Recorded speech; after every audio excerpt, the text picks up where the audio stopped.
Urwaruka rw'imboneza mu kwitunganiriza imigambi y'iterambere no gutanga akazi rurenga 1,200 ku munsi wa kane igenekerezo rya 3 Ruhuhuma umwaka wa 2022 niho rwakorana mu gisagara ca Bujumbura. Ikoraniro ryari rongowe n'umukuru w'igihugu Evariste Ndayishimiye ku civugo cavuga kiti urwaruka rw'imboneza mu kwitunganiriza imigambi imboneza mu iterambere. Ni ikoraniro ryatunganijwe n'ubushikiranganje bujejwe ubudandaji amahinguriro hamwe n'ingenzi bufadikanije n'ikigo kijejwe gushigikira imigambi y'urwaruka no kwitunganiriza imigambi no kugwiza akazi paeje mu mfunyapfunyo y'igifaransa. Umushikiranganje Marie Chantal Nijimbere yasavye urwaruka gushikiriza intambamyi rufise mu gushira mu ngiro imigambi yago kuko ikitavuzwe ngo kitivuga kandi noneho ngo ibigiye inama bigira imana.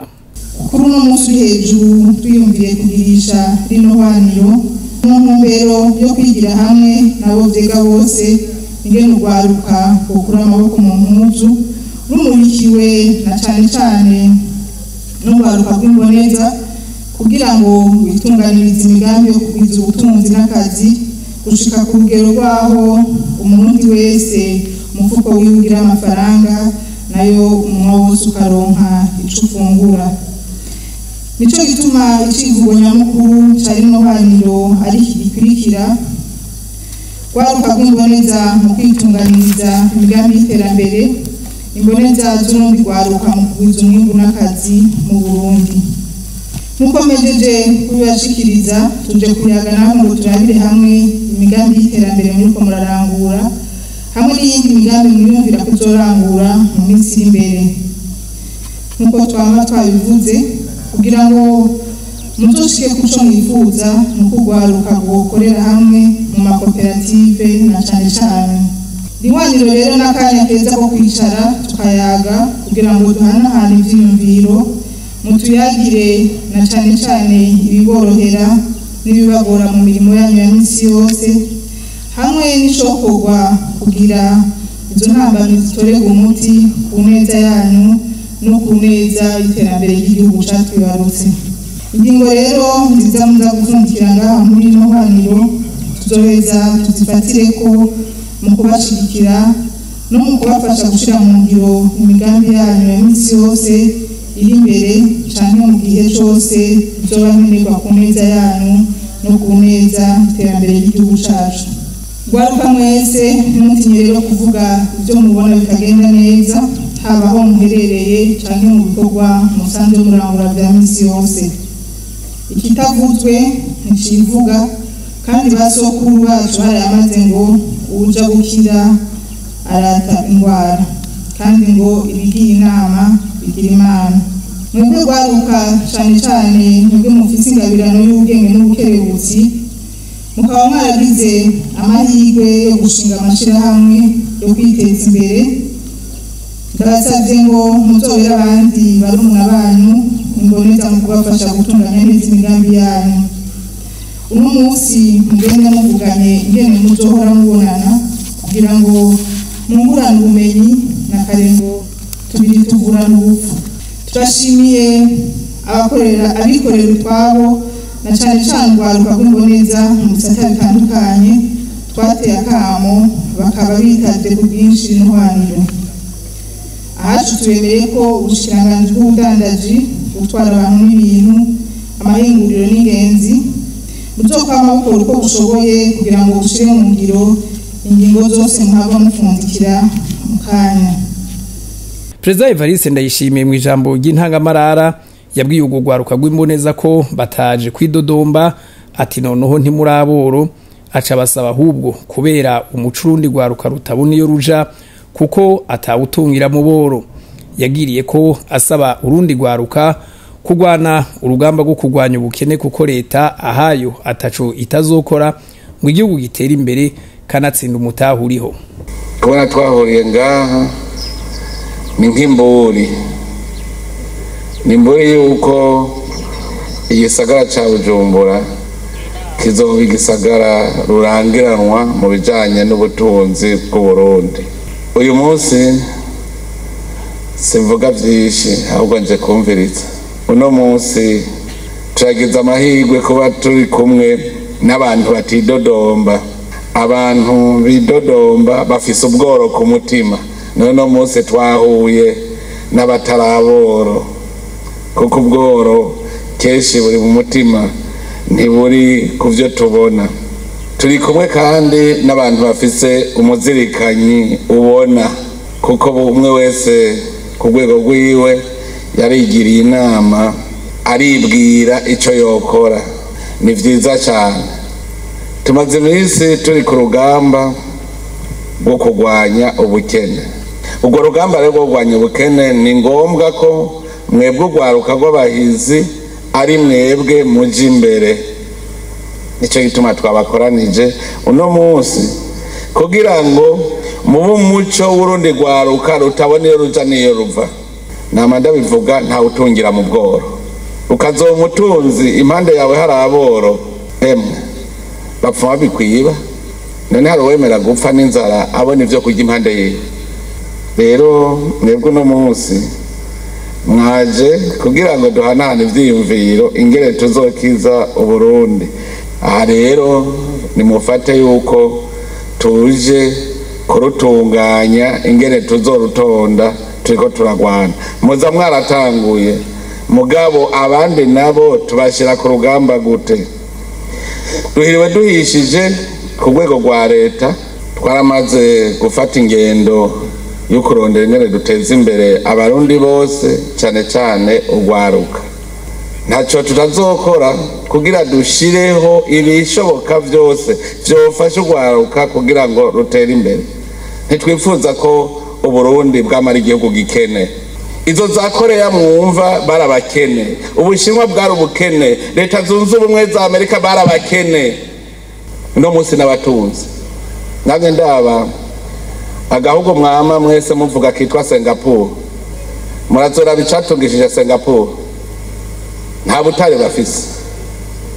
Bobo barazi kuvyaza ico bafise.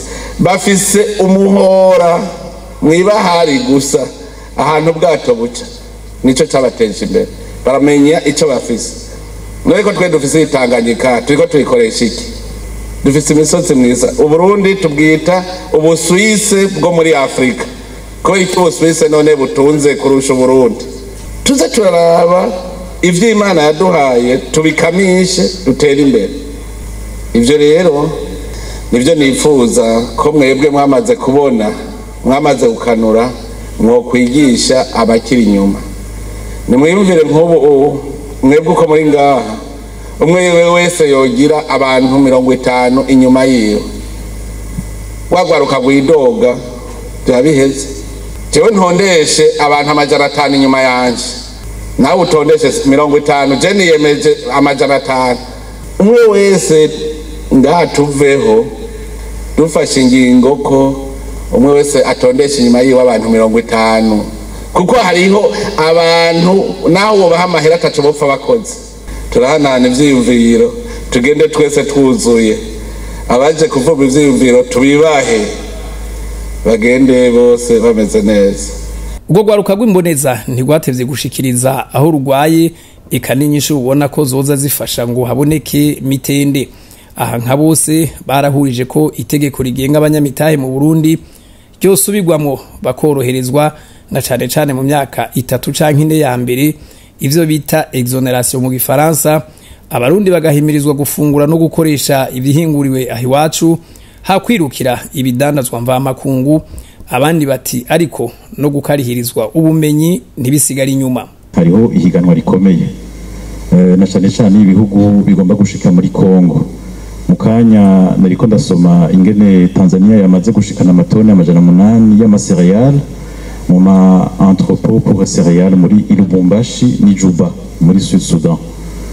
Umuntu agiye kuraba igari ya moshi zoca Igitega ija Uvira, ukaraba amakompanyi y'indege ingene bariko ibihugu biriko birafata amadeni y'amamiliyardi y'amadolari kugira ngo bashobore gushika muri Kongo. Urabona yuko hari igishika cyo kugira access ku gihugu uravye superficie yayo ingana na East African Community yose. Ikibazo urwaruka ruri ngaha muri secteur textile tutegerezwa kwibangikanya ni iki? mbega niyo imihora mu karere yugurugwa burundu nk'uko vyari coronavirus n'injyane za politike zitaratera, mbega niyo gari ya moshi izoducako yiruka ija iuvira hagasubira kuba happy people hajya kuri Tanganyika aho usanga abakenya abanyarwanda abaganda baruta abarundi, mbega niyo ugwaruka muri Kenya mu Rwanda mu Uganda gwiza amashuri ahanitse canke amashirahamwe y'ivyo bihugu bakomeye mu bijanye no gushikiriza amakuru informatique amategeko kuvura indero abo bose niyo babona mu Burundi ari un vrai marché. Mbega ubu twebwe dusanzwe dukora muri ayo madomaine dans le secteur tertiaire, est-ce que nous allons faire face à cette concurrence? Est-ce que nous sommes outillés? Ivyo ndiko ndavuga ni ibintu bizoshika mu myaka 2 canke 3. Nyinishobora mukuru w'igihugu yabivuze ati Burundi c'est une terre et surtout la ville de Bujumbura uravye aho ayiri c'est une terre ishobora kwakira ama investissement direct menshi kandi bizoba mugabo muri ayo ma investissement direct azoba a bénéficie abande, le bénéfice zoja hehe. Byukuri iyi époque bita l'ère du digital c'est une époque formidable. Muri kazoza tout va être numérique. Uzoshaka kubaka neza business yiwe dans le numérique azotungwa no kuba independent, azotungwa nuko ubwo buhinga akoresha atagiye kubutira abanyamahanga. Twebwe rero twifuza guhimiriza umukuru w'igihugu atangure gucukura ubutunzi bwinshi hano, inzahabu ziri mu mitwe y'ugwaruka abana b'abarundi. Hari nubwo atona kenegwa cyane, yosabwa gusa kubahereza internet, abatume abariko baravuka no munsi canka abariko bararukira muri buno Burundi no munsi, abubahure abatinyure, abereke ko ordinateur atari ikintu c'ababosi, ashoboye kuzibaronkera azibatize mu minsi mikeyi azohumura asigaye yexporta ubwenge bwinshi, yexporta inzahabu nyinshi ziri mu mitwe y'abana b'u Burundi. Ubwo n'ubutunzi butaboneka dufise kandi budasanzwe. Uno munsi umu entrepreneur wo mu Burundi kubera l'ère du digital turimwo arashobora kugendera ku bwenge bwinshi bw'aba entrepreneur benshi, aba entrepreneur à succès bo mwisi yose atarinze kuva aho yicaye, aciye kuri ya internet umukuru w'igihugu agiye kuturonsa ku giciro gito cyane. Tureke kuguma twibaza buri munsi ico leta yodufasha, tureke kuguma twibaza ico abavyeyi ico umuryango ico ugwaruka turi mu go dufasha, tubanze kwiyumvira ico twebwe dushobora gufasha igihugu, umuryango, abagenzi bacu, bene wacu n'ugwaruka turimwo uno munsi. Nitwiyumvira gutyo tuzohumura dusanga leta iriko iradufasha, abagenzi, umuryango, ugwaruka bose bariko baradufasha. Ndaramukije mwame mwibuka ko nous vivons une époque formidable. Il nous faut un allègement des procédures existantes. Des fois, on va au ministère pour demander une autorisation X. On nous revoit à l'API. Après l'API, on nous dit... Dusaba gupfunyirizwa umwanya iyo turiko turarondera impapuro nkenegwa. Ugiye mu bushikiranganje gusaba impapuro bakurungika muri API. API nayo ngo genda mu bushikiranganje bundi. Nabo ngo jaha na hariya. Biravunanye n'icubahiro. Tubwirizwa gupfunyirizwa urugendo kandi ivyo ntibizokorohereza ugwaruka gusa, n'abandi babwiza tunga bazoshikirwa igihugu gitera imbere. Amakori ntiduhakanye gutanga ikori, ariko kugira ngo ntutange TVA ubwirizwa kuba ufise umutahe w'imiliyoni 100,000. Dusaba ko mwogabanya mugashira nko ku miliyoni 50 canke 20. Amakori y'amashirahamwe iyo wungutse uriha ibice 30% vy'inyungu, tugabarize naho nyene gushika nko kuri 20 canke 10 canke 15 basi. Ivyo vyofasha nko mu myaka 3-4 ya mbere, mwoba mutuherekeje mu migambi yacu. Ikindi nyene icubahiro, murazi iyo twahombye naho nyene turatanga igice kimwe kwijana cayo twahombye. ivyo navyo nyene biratuvuna dutabara iryo tegeko murisubiremo. Ikindi turabura abadushorera kubera batatuzi uburyo bwo kumenyesha ivyo dukora buragoye. Ibinyamakuru nka Jimbere Akeza biratworohereza barakora ivyo bashoboye, ariko nyine icubahiro dutunganirize amahayanishwa gurishwa vyoboneka neza urwaruka rwa hano Bujumbura ruriko ruhayanisha ivyo rwaburanguriye kuri stade. Tuvyiyumvira Ingozi, Igitega, mu Rumonge, amahiganwa ku rwego rw'intara eka n'urw'igihugu. Parce qu'on n'a pas justement les frais pour le marketing et la communication. Aujourd'hui Jimbere, aujourd'hui Akeza, aujourd'hui tous les réseaux sociaux qui nous permettent d'exprimer et d'exposer et étaler au grand public ce que nous faisons, ils font de leur mieux. Mais au-delà de ça, son excellence, il nous faut organiser des foires, accueillir des jeunes entrepreneurs de Bujumbura, réfléchir à comment le faire à Ngozi, réfléchir comment le faire à Gitega, le faire à Rumonge, le faire des foires non seulement provinciales mais régionales et nationales. Umushikiranganji ajejwe urwaruka Ezekiel Nibigira nawe nyene yaremeye ko urwo rwaruka rutarira busema kuko ngo amashirahamwe menshi y'urwaruka ahomba agitangura kubera kudaherekezwa. Abahinga mu bushakashatsi bagerageje kugira byarabonetse si mu gihugu cy'u Burundi gusa mugabo no mu bindi bihugu banagomba bihambaye, byarabonetse ko mu mashirahamwe ashingwa akiri mashasha ibice byababa 20% ayo mashirahamwe usanga yapfuye yahagaze ntabandanya akora, aho mbere bikaba mu kiringo kitarenze umwaka. Byarabonetse ko ibice 30% by'amashirahamwe mu myaka 2 ntabakiriho ntabagikora. Mbere byarabonetse uko ibice byababa 50% mu myaka 5 ntibiba bigikora. Kimwe mu ngorane rero zagiye ziraboneka abo bashakashatsi batanga nuko rimwe na rimwe babura ingene baherekezwa. Aha rero tukaba dukengurukanye n'icubahiro mukuru w'igihugu cacu c'u Burundi yuko uyu mugambi nawe hagurukiye nk'uko mwama muriko murabitubarira. Aha mbere tukizera neza yuko uko guherekezwa ari byo twita accompagnement bigiye gutunganywa neza kugira ngo turabe ko aya mashirahamwe yashoboye gushirwaho yorama akaremangana hanyuma leta ikahatorera koyokwe. Ni naco gituma muri bwa buryo bwo guherekeza uruno rwaruka nongeye kwifatanya n'abatari bake ibyo bashoboye gushikiriza kugira ngo habeho politike commerciale itunganye neza kugira ngo dushobore guherekeza no gushigikira runo rwaruka.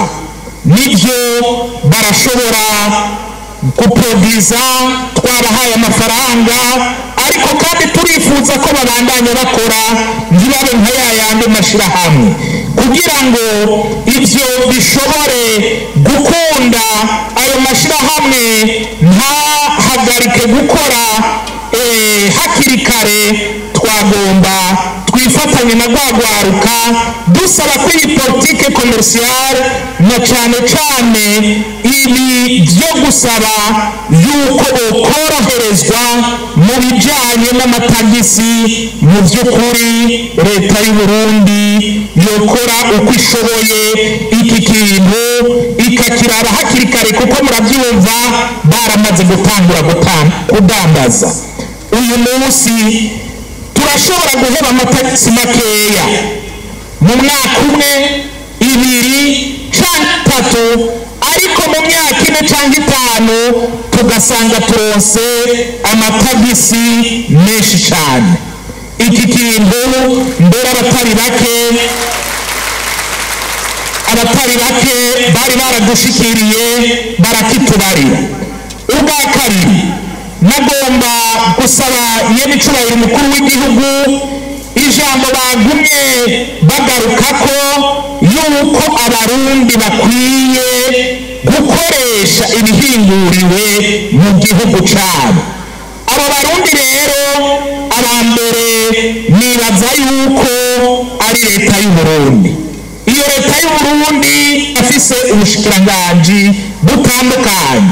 ubwo bushikiranganji buragura ibintu bitari bike.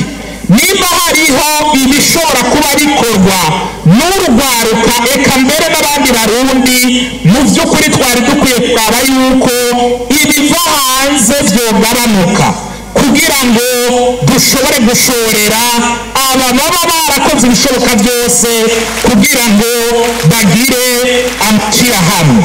inzira imwe yo kugira ngo ibyo bishoboke nyenicubahiro umukuru w'igihugu cyacu cy'u Burundi nuko bya bindi biva hariya hanze kandi natwe tubifise hano mu gihugu turiko turabiproduza biriya biva hanze, hari hakwiye kuduzwa amatagisi kugira ngo ibisanzwe bikorerwa hano bishobore kuronka akunguko.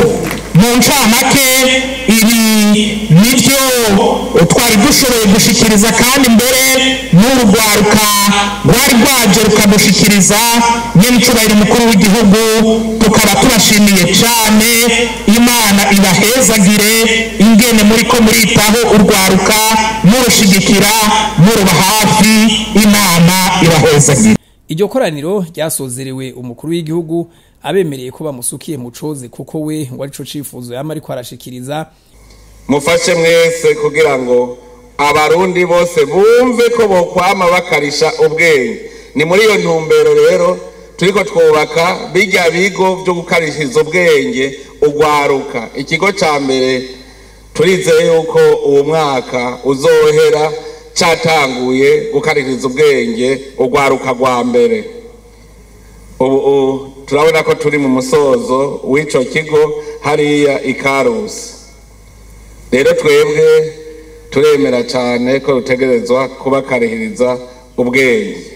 mwavuze n'ikindi kibazo kijanye n'akarusho mu bijanye n'abagwizatunga exoneration. ivyo twarabibonye yuko koko hariho abakeneye exoneration, muga hariho abandi nabo bakeneye exoneration bwa gusahura, kuko twasanze abaronse ama exoneration twaharuriye ku myaka 3 iheze, dusanga gushika ubu nta mwimbo barigera baduza kandi bararonse ama exoneration. aho kama mwateye kare gasanzwe natwe turiko twiyumvira ingene twobigenza. ubu tugira dushireho umugwi uzosuzuma neza ibijanye n'ama exoneration kugira ngo exoneration ironkwe koko n'ugiye kugwiza umwimbo afitiye akamaro igihugu. kandi naho nyene mubimenye neza exoneration irahera, irafise ikiringo. hari habumenga imisi yose bazokwa mu ma exoneration. tumenye yuko exoneration no kugira ngo utubike umukanda no munsi uzi ko inda izobomboka ejo. none rero kuri ibi turabitahura neza. uwo mugwi niwe uzoca utwereka neza abakwiye exoneration n'abatayikwiye uhejeje gusuzuma ingene vyifashe. ikindi leta iriko irorohereza abagwizatunga nuko mu bijanye n'uburimyi n'ubworozi canke ndetse namwebwe mugira amahinguriro, leta itegerezwa kubaha aho mushinga amahinguriro yanyu canke mukorera ibikorwa vyanyu bijanye n'uburimyi. naho rero tuguma duhimiriza ubushikiranganji bw'ubudandaji yuko koko bubaramira. muhiriwe muhishije. uno munsi umushikiranganji w'ubudandaji n'amahinguriro n'urunganwe rwanyu. hajya ntimugire ngo twabigiriye ubusa. ndazi ko ari inkerebutsi kandi ndazi yuko azobishobora, kuko muvuga ururimi rumwe muri mururunganwe. nimumufate rero nk'umumama wanyu ku buryo ari we azobaserukira mu bibazo byose.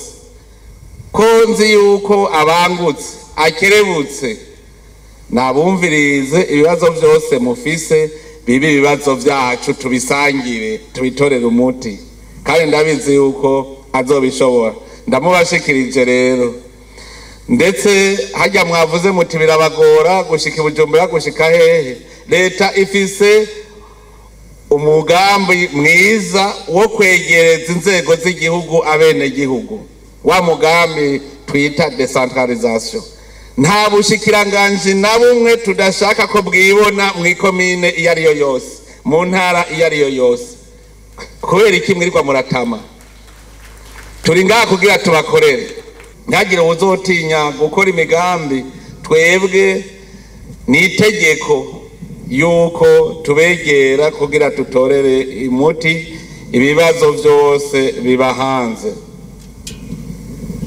mu gusozera rero naganda babwire yuko twese turi kumwe abagize inzego z'igihugu namwebwe abene gihugu twese turi kumwe nico gituma ibibazo mwabajije nabifashe nka nkama hari wavuze ikibazo cukuronka aho mukorera hari ibiborohereza bihuriranye nuko twariko turarondera uburyo bw'ingere twubaka ikigo usanga abashakashatsi bose baba ari mu mahinguriro hehe bose bashobora gukoreramo none rero nagira ndababwire murahiriwe kuko muri wa mugambi wo kurwanya abakaboko no gutsimbataza intwari ibereye tumaze kugaruza amahera yababa imiliyaridi 4 niyo azoca yubaka ico kigo